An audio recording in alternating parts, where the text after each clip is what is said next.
Næst á dagskrá, það bara dagskrá svona nánast tæmd, það komið að skýrslu bæjarstjóra. Nei, það 8. liður. Já, það eins gott að gleyma því ekki. Það sést tímabundin heimild til að víkja frá ákvæðum sveitarstjórnarlaga vegna almannavarna ástands.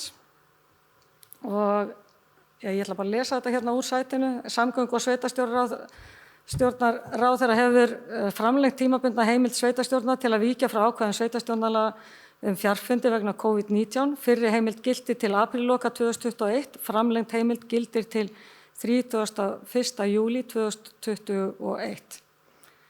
Og við sem sagt erum hér þá, við höfum gert það nokkru sinnum, að samþykkja að slíkt gildi þá fundi innan bæjarkerfisins.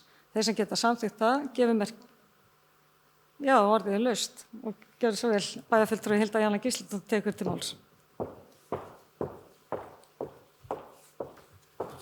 Forseti, ágæti bæjarfulltrúar, afsakið komið aðeins og seint inn í bara datta í hug í sætuna því við höfum rætt þetta margoft, þar að segja að koma fram með hvatningu til þess að heimildi til fjarfunda sveitarstjórna verði gerð varanleg og leggið það til að við bætum því við í þessu samhengi.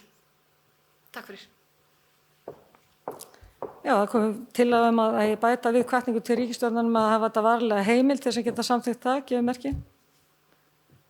Og þeir sem geta þá samþykkt, byrjuðu, Þórhallur, varstu með? Já, 11. Og þeir sem geta þá samþykkt að þessi heimild gildi þá yfir fundi bæjarins, gefur merki. Það eru 11. Takk fyrir það.